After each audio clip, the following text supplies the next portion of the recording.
Welcome to The Explainer.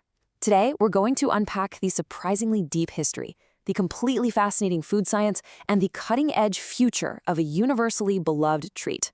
We all know it, we all love it, but the story behind that scoop is actually way more complex than just a simple sweet snack. Okay, let's dive right into this. Have you ever actually stopped to wonder why a dessert, out of all the foods in the entire world, warranted a federal decree? Like, why did a sitting U.S. president actually take the time to sign a law dedicating an entire day and even a whole month to it? Grab your favorite flavor because we're looking at a phenomenon celebrated by millions every third Sunday of July. So, back in 1984, President Ronald Reagan officially declared July as National Ice Cream Month and the third Sunday as National Ice Cream Day. And it wasn't just some quirky public relations stunt either. It was a legally recognized celebration of a massive historical and cultural phenomenon. It was literally designed to recognize an industry that supports thousands of jobs and brings immense joy to everyday citizens. It perfectly set a celebratory, curiosity-driven tone for something we honestly just take for granted. But to really understand how it became such a big deal, we have to rewind way, way back. Believe it or not, this stuff wasn't always a cheap summer snack. It has a deeply regal history. It started over in ancient China, where people first began experimenting with mixtures of ice and milk. From there, the idea spread to the Roman Empire. Emperor Nero famously sent runners high up into the mountains just to fetch snow, which they'd flavor with fruits and juices. Meanwhile, early Persians and Arabs developed these ingenious ways to preserve ice in the blazing desert, long before refrigeration even existed. By the 16th century, the concept hit Europe, completely taking over Catherine de Medicis' royal kitchens and becoming an absolute staple among the elite. And when it finally reached early America, the founding figures were obsessed. George Washington reportedly dropped a fortune on it over a single summer. Dolly Madison proudly served it at the White House, and Thomas Jefferson went so far as to meticulously pen his own highly guarded 18-step recipe. So, how did it go from royal palaces and presidential estates into our modern freezers? Well, the invention of mechanical refrigeration and the booming 19th century ice harvesting industry finally made this royal treat affordable for the masses. And this boom brings us one of the great, fun culinary mini-mysteries of the 1904 World's Fair in St. Louis. How exactly did the ice cream cone come to be? On one side, you've got Ernest Hamwi, a vendor who supposedly rolled his Syrian waffles into a cone shape when the ice cream guy next door ran out of serving bowls. But on the other hand, you have Italo Marchionni, who had actually already patented an edible ice cream cup right around the exact same time. Whatever the absolute historical truth is, the cone completely revolutionized how we eat the dessert. Suddenly, it was the ultimate on-the-go treat, and this shift to mass production completely changed the global game. Almost overnight, we saw the rapid rise of huge legacy brands. We're talking Häagen-Dazs, Baskin-Robbins, Ben & Jerry's, Dairy Queen, Carvel, Bluebell, and Good Humor.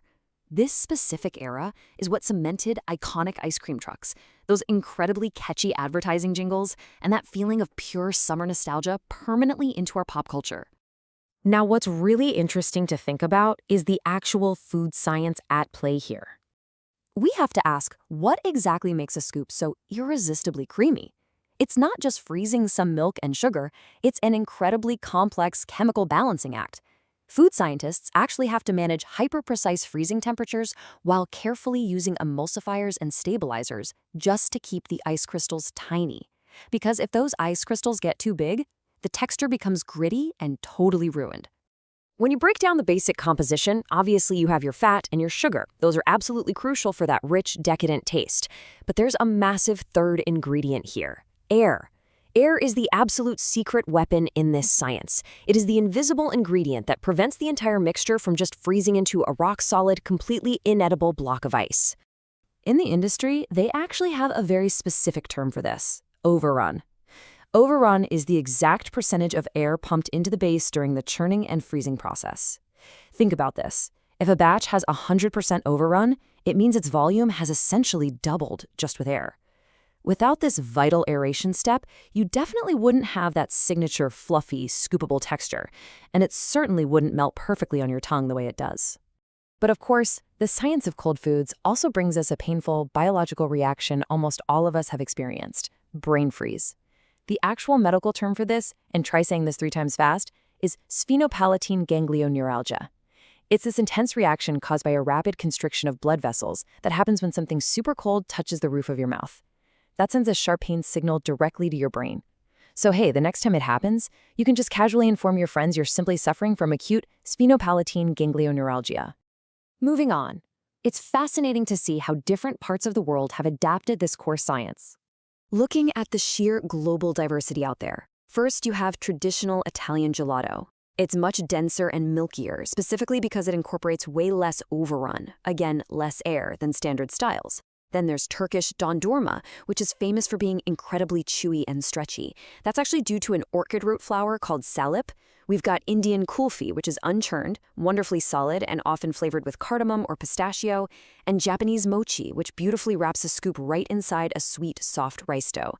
And honestly, the global menu is vast. You've got mesmerizing Thai rolled ice cream made fresh right on a freezing pan, vibrant purple Filipino ube, really innovative Korean flavors, super refreshing Mexican paletas, and rich Argentine helado. The textures and ingredients completely change depending on where you are on the map. And because humans just love to push the boundaries of culinary arts, we've got to look at some of the bizarre and sometimes incredibly expensive scoops out there today. You can literally find gold-covered scoops, pitch-black charcoal variations, striking squid ink, and even wildly savory infusions like lobster, garlic, and spicy wasabi. In fact, if you're looking for the world's absolute most expensive scoop, you'll have to travel over to Japan and drop thousands of dollars for a specialized recipe featuring rare white truffles. Wild, right? Speaking of extremes, let's talk about being number one. We're talking countless Guinness World Records here. There are verified records for the largest single scoop ever created, massive multi-ton sundaes, and even the fastest eating records. This treat has conquered the globe, and it's even conquered space, serving as a famous freeze-dried morale booster for astronauts on missions. And this brilliantly illustrates just how massive the business stakes are right now. When we analyze modern consumer trends, traditional dairy obviously still holds a huge chunk of the global market, especially driven by those massive seasonal summer sales spikes. But the really fascinating part is the explosive rise of those other categories. We're seeing a significant boom in vegan and dairy-free alternatives made from oat, almond, or coconut milk, plus highly engineered, low-calorie and protein-packed products catering directly to health-conscious consumers. The biggest manufacturers in the game are having to rapidly adapt to these changing demands. However, managing a global industry this large definitely comes with some very significant challenges. Manufacturers today are navigating a pretty complex web of issues. They're addressing health concerns regarding sugar and fat content, as well as ongoing complex debates surrounding traditional dairy industry practices. On top of that, there are pressing environmental issues related to mass production and shipping, deep scrutiny over the use of artificial ingredients, and even recent scientific research examining the presence of microplastics in our global food supply chains.